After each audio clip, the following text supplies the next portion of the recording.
January 8th, 2016.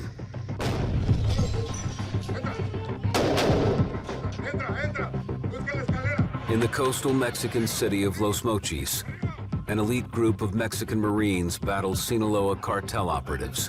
The prize, possibly the world's most wanted drug lord, Joaquín El Chapo Guzmán Loera.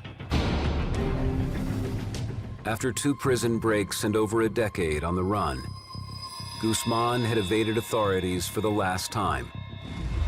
He was headed to the United States to stand trial, a trial that promised to separate man from myth and shed light on the inner workings of the multi-billion-dollar drug trade.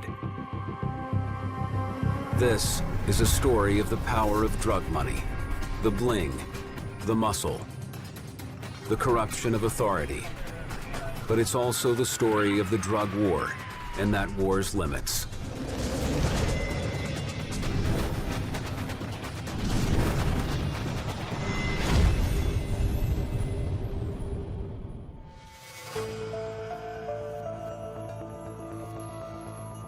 Chapo Guzman was in a prison called Altiplano, which is a supermax prison just on the outskirts of Mexico City. Now, this is a place to even get to the row that he was being held on, which was sort of a solitary confinement. You went through like 15 different doors, and each would have to close before another would open. The cell, there was no toilet, there was just a hole in the ground. There was a small shower stall with maybe a waist-high wall. He's just kind of pacing, walking back and forth, which I imagine a lot of those guys do in that situation. There's not much else going on. He goes back and checks behind the shower stall, comes back to his bed, takes his shoes, goes back to the shower stall again. He bends over and he vanishes. And you're just like, well, where did he go? Joaquín Guzmán Loera, alias El Chapo, or Shorty, was on the run. This guy's escaped again, like for the second time, from maximum security after 1 year in prison. It sort of defied the imagination. You couldn't make something like that up.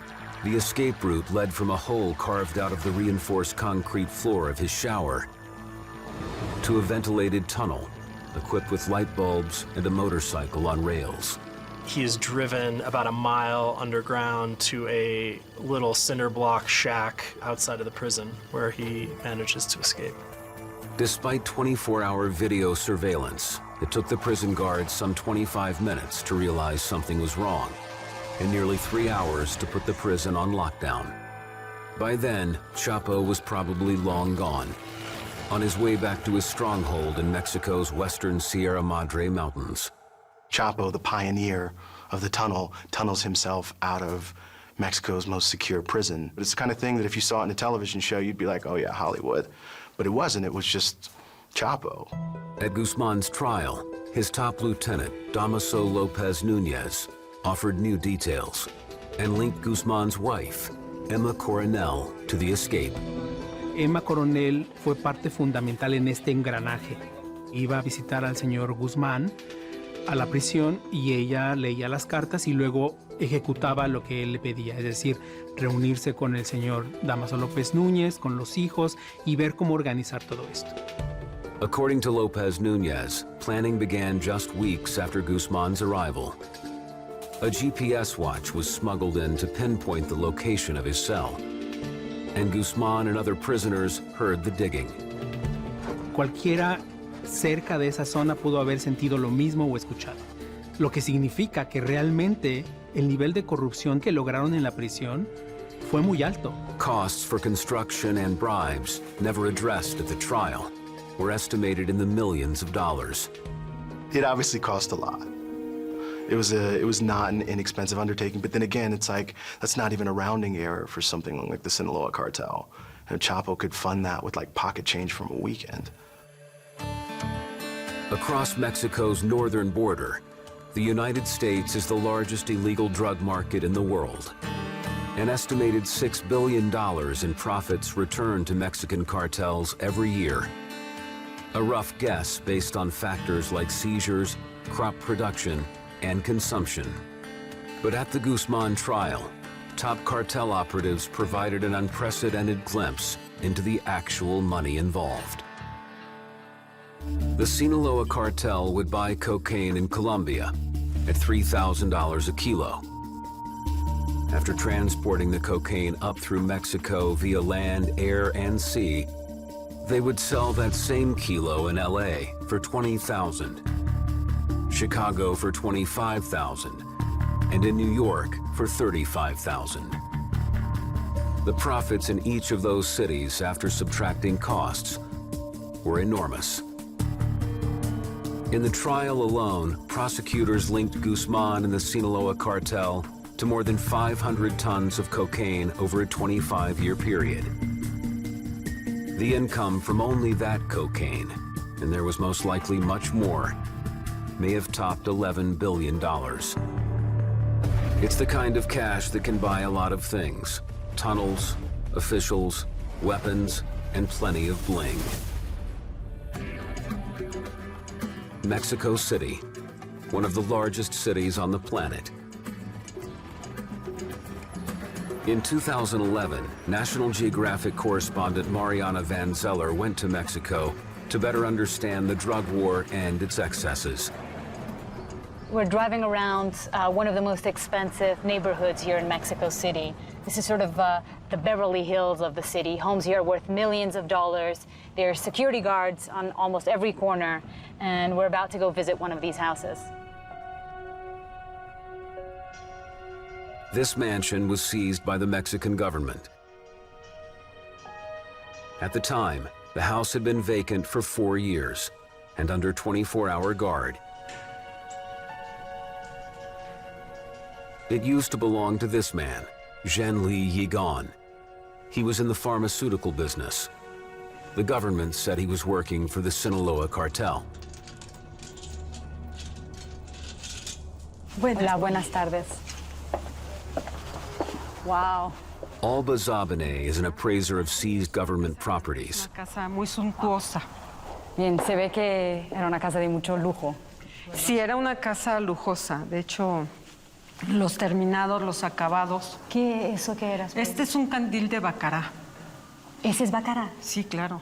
Chandeliers by Baccarat. Couches by Versace.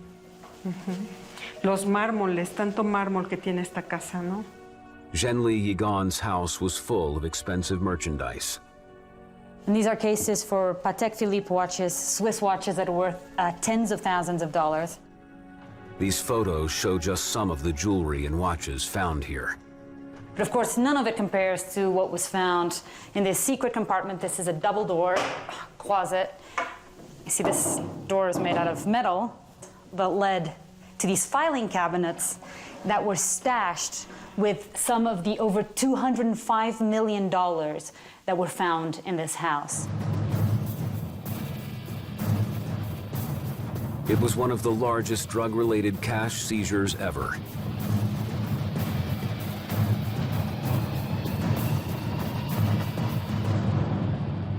And of course, authorities seized this house because they believed that Zhenli Yigang was selling the precursor chemicals, the chemicals used to make methamphetamine, to the infamous Sinaloa drug cartel. In 2007, Zhenli Yigan escaped to the United States and denied any wrongdoing. He was extradited back to Mexico in 2016 and sent to prison.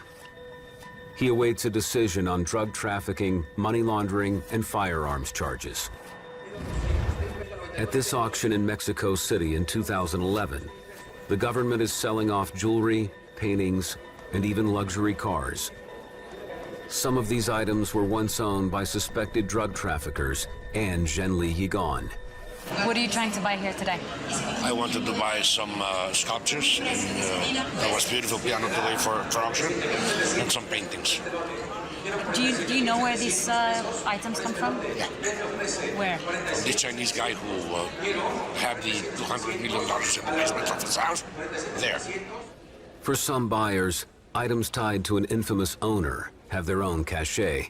Si te dijeran que el reloj que compraste que pertenecía a un narco específico, que te... Incluso podía tener un valor mayor, ¿no? Hay gente que son figuras, digo, lamentablemente son famosas. And no drug trafficker is a bigger celebrity than Joaquín El Chapo Guzman. With the level of notoriety or fame that El Chapo has, he's one of the 3 most well-known gangsters in the last 100 years, alongside Pablo Escobar and Al Capone. He escaped maximum security prison twice, spent 13 years on the run, and was listed in Forbes magazine as a billionaire. For decades, he was the face of the powerful Sinaloa cartel, but the trial made clear that he wasn't alone. El Chapo became an emblematic leader, a symbol of the cartel. But I think it's more likely he was always only ever one of many traffickers, rather than a single top-down leader. Lo que pudimos entender durante el juicio es que Ismael Mayo Zambada podría tener un nivel un poco más alto del que tenía Guzmán Loera en ese momento. Guzmán Loera era la parte operativa, es decir, el ejecutor de los planes. Culiacán, the capital city of Sinaloa, bustling metropolis and stronghold of the Sinaloa cartel. It's believed organized crime accounts for some 15% of the state's economy. In 2011, drug trafficking's influence in Culiacán was noticeable. Local police commanders and heavily armed security details. Disputes negotiated through the barrel of a gun. And then as now, on Benito Juarez Street, a thriving business changing dollars into pesos. Those in the drug trade are often paid in dollars. They exchange those dollars for pesos here.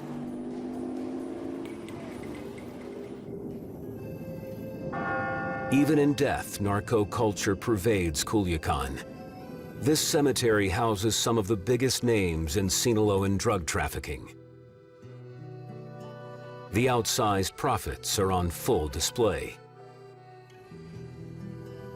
Some of these mausoleums are said to cost over $500,000.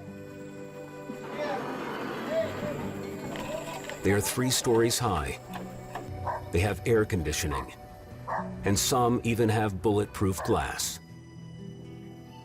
The graves of fallen drug lords and foot soldiers aren't the only high-priced obsessions of the narco lifestyle.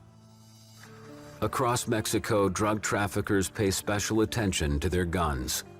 They personalize them with jewels, names, and initials, and often bathe them in gold.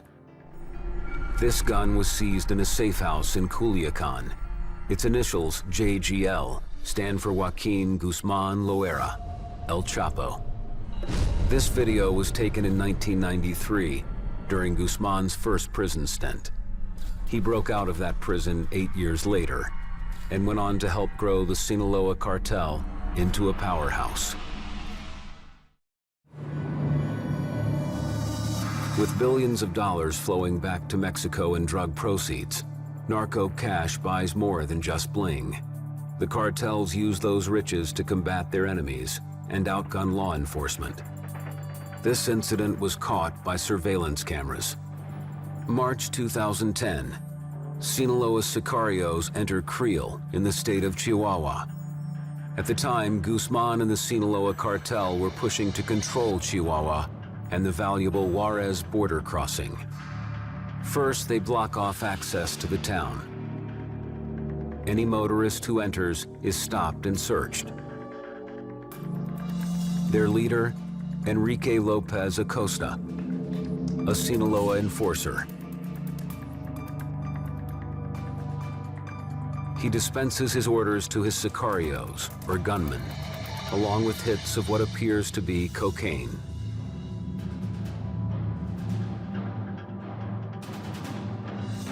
Then, men with automatic weapons attack a nearby housing complex. It's believed they were after a local leader of the rival Juarez cartel.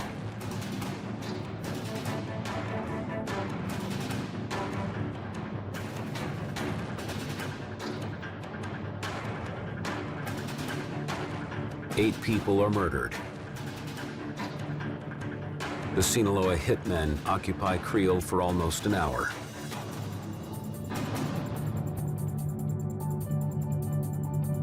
Surprising, because this video was recorded by state security police.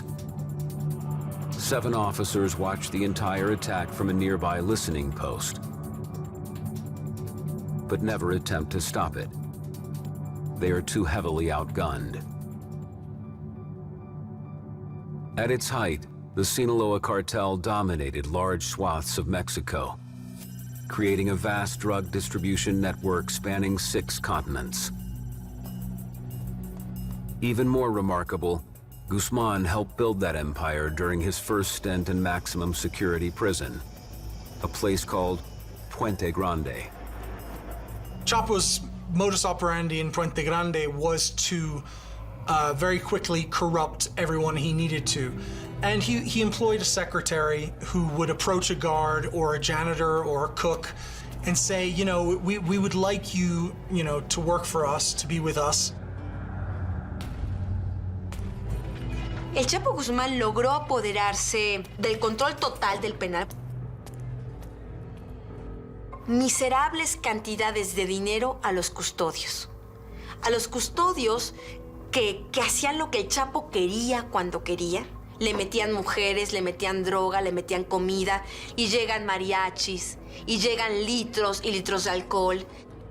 Chapo Guzman ran his businesses from prison for 8 years, until a new Mexican law made the extradition of drug lords to the United States much easier. The understanding is that Chapo Guzman, in early 2001, in January, decided, I gotta go.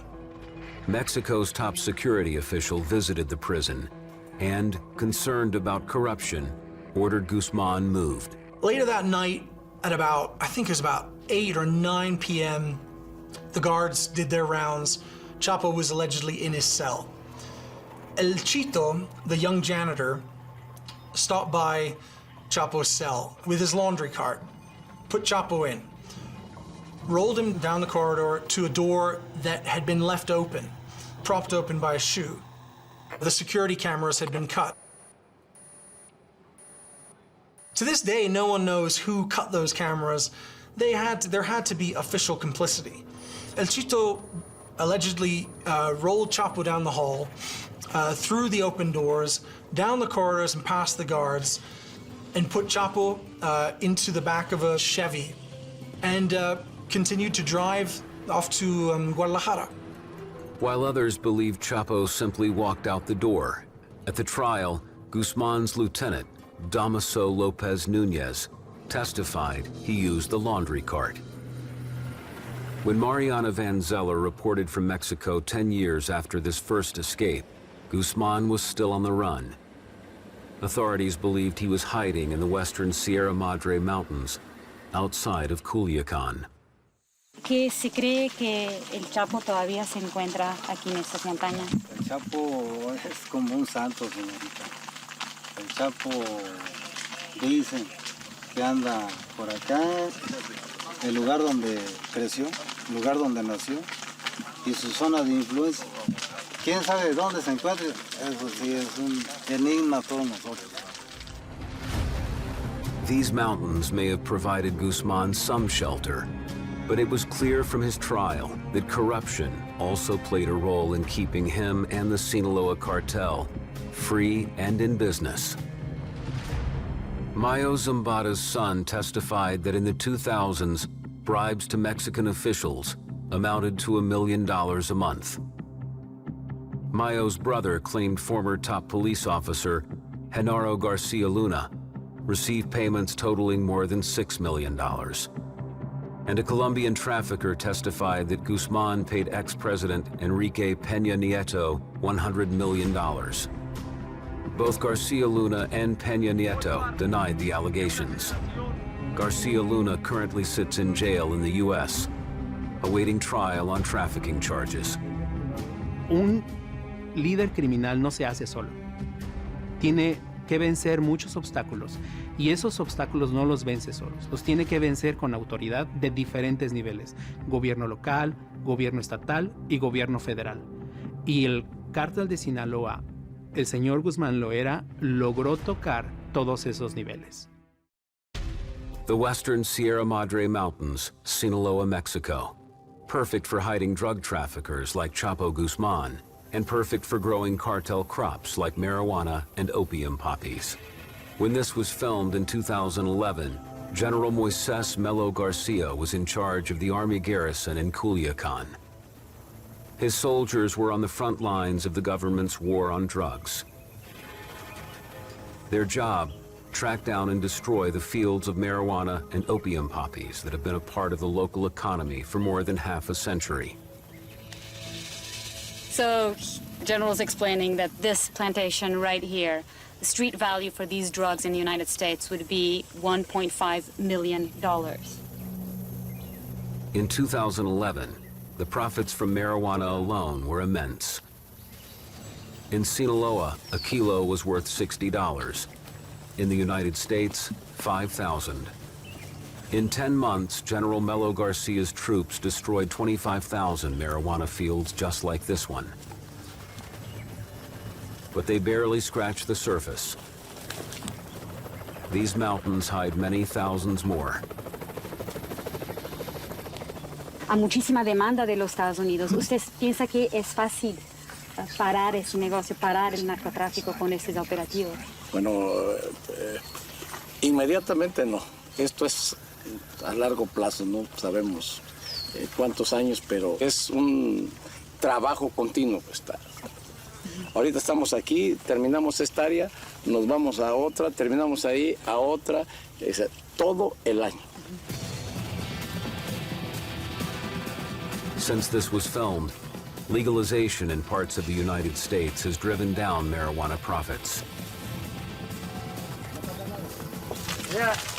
So what they're doing now is that they're burning the marijuana plants here. But even then, the Sinaloa cartel was already branching out into another, more lucrative drug. One that didn't require months to grow and couldn't be spotted by air.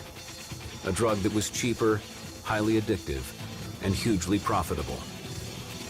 The alleged source of Chinese-Mexican businessman Zhenli Yigan's $205 million, methamphetamine. That the Sinaloa Federation and El Chapo personally saw methamphetamine as just a really lucrative new market that they could seize control of. In a business sense, it's much the same way that Hewlett-Packard saw printer ink. It was something that could be produced very cheaply, something that they could sell for a huge markup. This is the drug vault at the Army base in Culiacan. Un laboratorio clandestino que se aseguró y es metafetamina líquida que de aquí pasa a este proceso y de este proceso pasa aquí al cristal. Mexican cartels currently dominate the U.S. market. Mexican meth is purer, cheaper, and accounts for most of what's sold in the United States.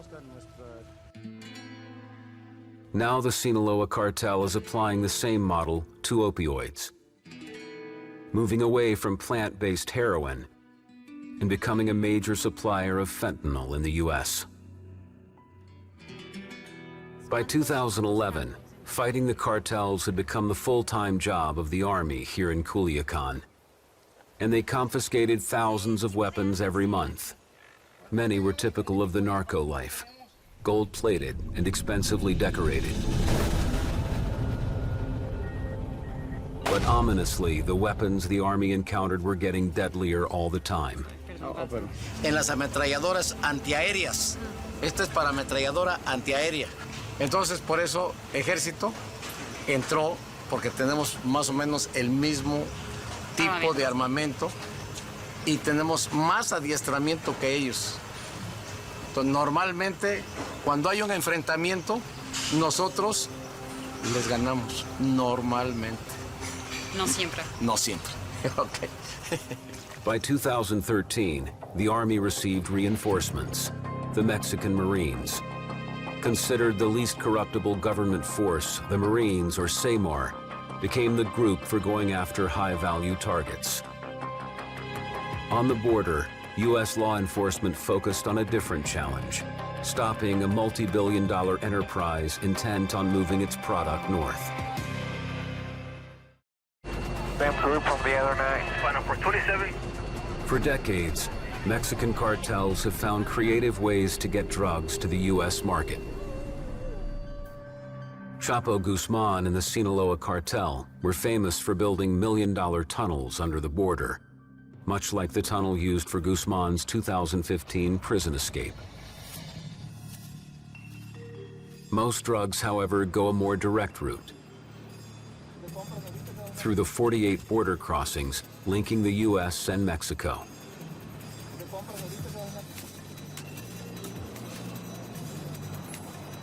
Every day, over 23,000 vehicles and pedestrians enter the U.S. here.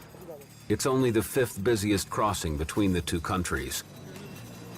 But in the late 2000s, it was #1 in cocaine seizures and a main pipeline for the Sinaloa cartel.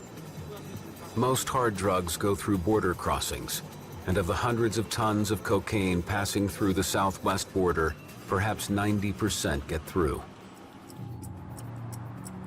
In the constant stream of border traffic, identifying smugglers is a nearly impossible task.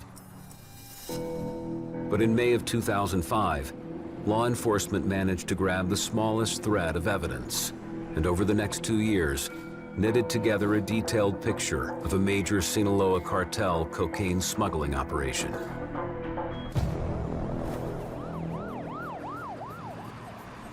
It all began with a traffic stop in the town of El Centro, 12 miles north of the Calexico crossing. He was extremely nervous, sweating profusely, his hands were shaking, carotid artery was pulsing. El Centro PD asked the Border Patrol to send a canine team. We deployed a certified narcotics canine from the United States Border Patrol to check the exterior of the vehicle. The dog alerted to the trunk.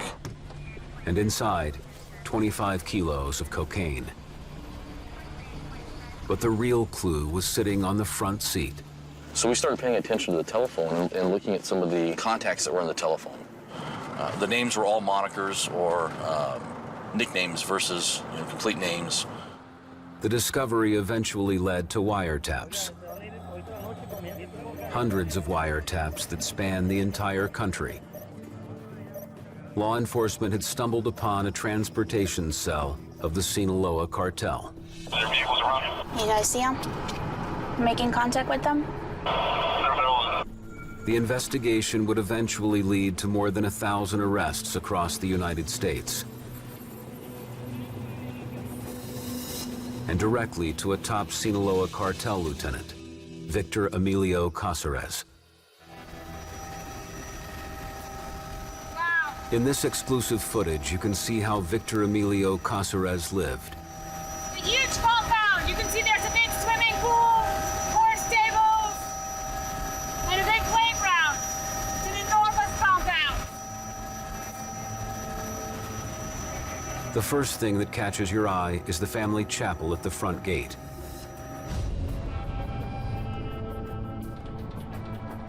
Then there's the main house with an indoor-outdoor swimming pool.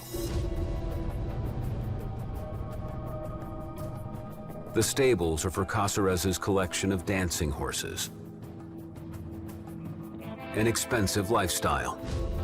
But according to a U.S. Drug Enforcement Administration investigation, one he could easily afford. Victor Emilio Cáceres would have been among the highest paid executives in North America based on how much he earned in those 2 or 3 years. Roughly $250 million. He's up there with the titans of Wall Street. And the DEA estimates that over a 2-year period, he moved 40 tons of cocaine into the country. Cáceres' drug smuggling operation began here, in Culiacan's central bus station. Every day, buses left Culiacan for Mexicali on the U.S. border, with 72 kilos of cocaine. The passengers weren't carrying it, and it wasn't in their luggage. The cocaine was packed around the rims of the bus's rear tires. When the bus arrived in Mexicali, it was taken to a warehouse owned by Carlos Charlie Cuevas, the head of Cáceres' transportation cell. Hundreds of wiretaps and years of surveillance gave the DEA task force a detailed picture of how Cuevas smuggled the cocaine into the United States. He eventually had about 30 to 40 people working for him. Drivers, lookouts, recruiters, stash house operators, dedicated solely to getting the cocaine from Mexicali in Mexico across the border and up into the Los Angeles area. Cuevas outfitted a fleet of cars with secret compartments holding up to 50 kilos of cocaine. The drugs were in what is called the load car, which is always followed by a lookout car.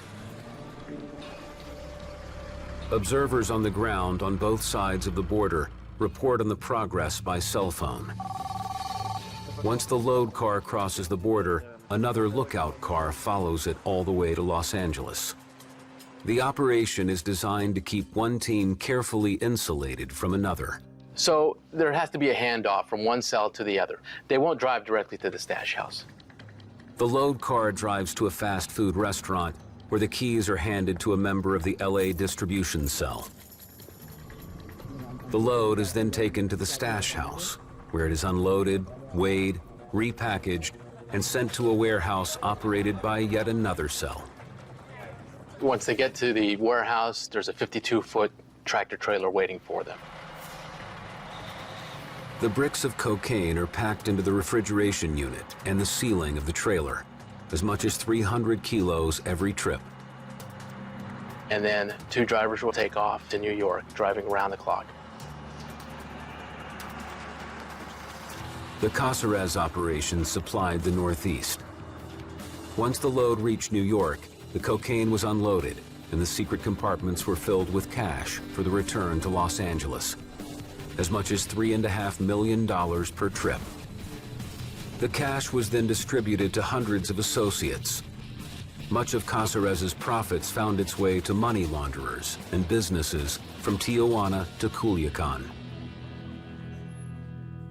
Based on the extensive evidence against him, the Mexican government attempted to bring Caceres in. Victor Amelia was spotted in downtown Culiacan. There was a group that was set to arrest him, but he was surrounded by 20 to 30 bodyguards. And at that point, they had a decision to make. Do we try and take him out here in broad daylight and risk a bloodbath, or do we let him go? And they decided that they were basically, they were outgunned, and they let him go. After 5 years on the run, Caceres was caught in 2012. He'd undergone plastic surgery to make himself look younger. He was extradited to the U.S. in 2016 and sentenced to 15 years in prison. Despite the takedown, the supply of Sinaloa cartel cocaine to the U.S. did not slow down. The Caceres network was one among many along the border. There's multiple cells operating as we speak right now. Who knows, dozen, 2 dozen. It keeps going. It never stops. By 2012, the authorities were also closing in on El Chapo. And like the Caceres cell phones would be crucial to his capture. By the summer of 2013, Narco Mexico blew up on social media. Accounts claiming to be those of the sons of Chapo Guzman and his associate Mayo Zambada and their sons' friends posted selfies with exotic cats, gold-plated guns, and luxury cars, even an alleged picture or two of Chapo himself. The millennial generation meets narco culture.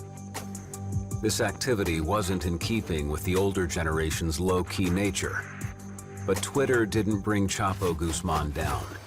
Instant messaging did.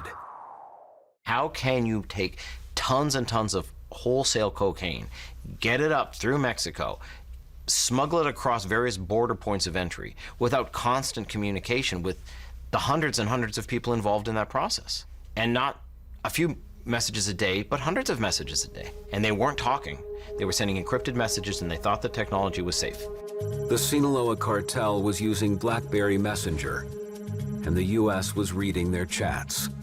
We begin to focus on Chapo's inner infrastructure, from his wives, girlfriends, sons, family members, couriers, facilitators, pilots, sources of supply, everybody.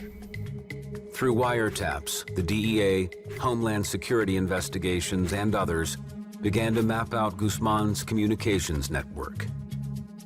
Chapo had set up a mirror structure to insulate himself from his workers. Ground operators would contact a set of cell phones called offices. This is called first tier. Your communication hits Office 5 in Durango, Durango. A guy that is sitting in an apartment with a device, copies and pastes that message, and sends it up to another device. This second tier provides an additional buffer from the boss. He then sends the message up to top tier, Chapo Guzman's personal secretary and bodyguard, who is with him 24/7. So the secretary would receive the message and read it to Chapo, and Chapo would state his response back, and the secretary would send it on down the line again. The agents began to establish a pattern of life by tracking the locations of the top-tier cell phones. What they discovered was that Chapo was not living in a mountain hideout, but in the heart of Culiacan. He wasn't moving. I mean, he would spend 90% of his time at his primary safe house. To guard against leaks, only a select few U.S. agents had this information. No one in the Mexican government had been notified, but it was now time to arm the operation. We essentially walked across the street to the Mexican Marines, SEMAR, who were known as the least corruptible within the Mexican government. Operation Gargoyle was born. The team, a Mexican Marine Brigade and U.S. agents from DEA, Homeland Security, and U.S. Marshals. Chapo knew of our movements, knew of the Marines' movements into Sinaloa, and he didn't leave that safe house. With a bead on Chapo's location, the Mexican Marines moved in. It took them 10 to 15 minutes to get through. Steel reinforced doors, 6 inches thick. They could see people up in the windows. Lights were on. They looked out the blinds and then they quickly disappeared. By the time the Marines entered the house, it was vacant. They went into the bedroom, into the adjoining bathroom, and found the bathtub propped up at a 45-degree angle with a tunnel underneath of it. They could hear splashing from a very far distance, and he was gone. Chapo's on the run. Once again, it appeared that Chapo had slipped away. The Mexican Marines and U.S. agents stormed house after house, collecting cell phones, suspects, and any other data that could lead them to Guzman. They found drug stashes, weapons, but not much in the way of bling. An expensive watch, still in its box, and his personalized JGL Colt Super. A far cry from the famed excess of the narco lifestyle. If you're a wanted man for 13 years, how flashy are you going to live? In the next few days, the team pieced together Guzman's escape. He had fled to Mazatlan with his secretary, Condor.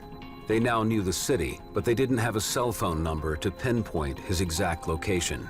About a half hour out from Mazatlan, HSI comes through and finds the top tier number. It's at a place called Miramar, a place that we dubbed Hotel Miramar, directly on the water. I knew at that moment that we had him. Mazatlan, 5:30 a.m. Mexican Marines, working with U.S. agents dressed in uniforms, ski masks, and some carrying weapons, approached Miramar. The target, Joaquín El Chapo Guzman. I could start to see the lights come on through the different floors. We suspected that he was on floor 4. They went to the door of 401, banged the door down, came inside and came into immediate contact with Condor. They took him into custody. They made their way through the room.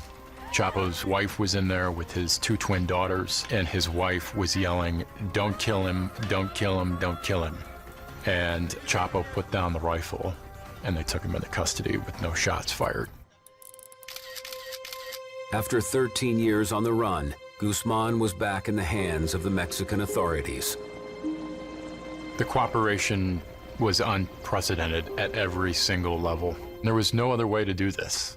We had the intelligence, they had the enforcement tool to conduct an operation. Look how successful that was. It's about how 2 countries came together and accomplished something most thought was impossible. But just a year and a half later, Guzman made his tunnel escape from maximum security prison.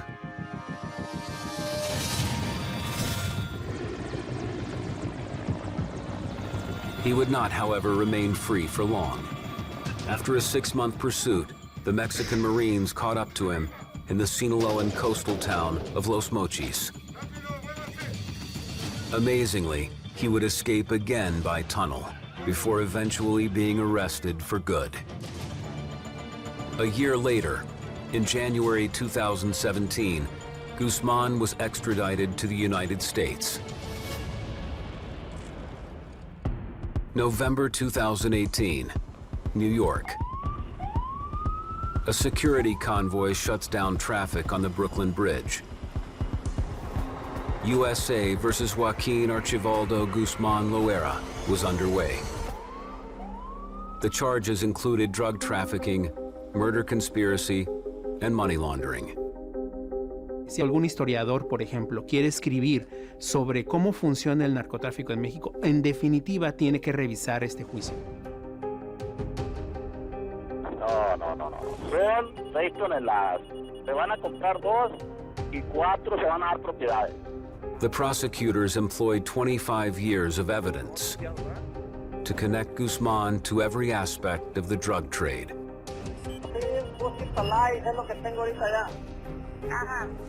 Cooperating witnesses, including the brother and son of cartel co-leader Mayo Zambada, major Colombian cocaine suppliers, and U.S. wholesale buyers. Amigo, ¿a cómo tratamos? Me lo usaron a 55. Ay, ¿a cómo la van a pagar? Helped tie the case together in exchange for reduced sentences. Ese fue el éxito de los fiscales, porque todos los testigos, este rango era tan distinto que nos permitió justamente conocer los elementos que necesita una organización criminal para operar. One protected witness provided breathtaking audio of Guzman's operations. Cristian Rodríguez, este personaje, este chico colombiano, creó todo el sistema de comunicaciones para el cártel de Sinaloa y después traicionó al cártel de Sinaloa. In 2011, Rodriguez gave the FBI access to the encrypted network he designed for Guzman. Hundreds of calls and texts, capturing cocaine buys from FARC guerrillas in Colombia. Usted pone esas 6 allá en Guaya, Sí, en el punto, ¿no? Sí, en el punto de lo pongo, le doy seguridad hasta que arranque. And a possible reference to Mayo Zambada, the M. Mi compadre y yo somos socios. Mi compadre, este muchacho, ¿quién es mi socio? El de la M. Sí, señor. The corruption of a commander in Mexico's federal ministerial police. Pero él está recibiendo la mensualidad. Sí, él está recibiendo la mensualidad. Aquí está conmigo, ¿no quiere que le pase al Yankee? Ah, mejor. Señor, ¿cómo está? Buenas tardes. Bien, mi amigo, buenas tardes. Gusto saludarlo aquí por este medio. Y hay este señor que está ahí, es de la empresa, se lo encargo mucho. Pues muchas gracias, la verdad que hemos llevado aquí muy bien, buena relación aquí con el amigo que está aquí presente. Y también cuente conmigo, de verdad, en lo que se pueda hacer, incondicionalmente, ¿verdad? Lo que queremos es estar bien y pues trabajar. And even drug tunnel projects. Bueno. Pero si llega uno a la bodega adentro, sí se ve que está el hoyo. Si entras al chorizo, se mira el hoyo, ajá, sí. Over 35 days of testimony, the defense attacked the credibility of the star witnesses and highlighted government corruption. Creo que es el mayor éxito de la defensa. Decir, bueno, aquí no es el único malo Guzmán Loera. Aquellos que se retratan como buenos, no son tan buenos como se retratan.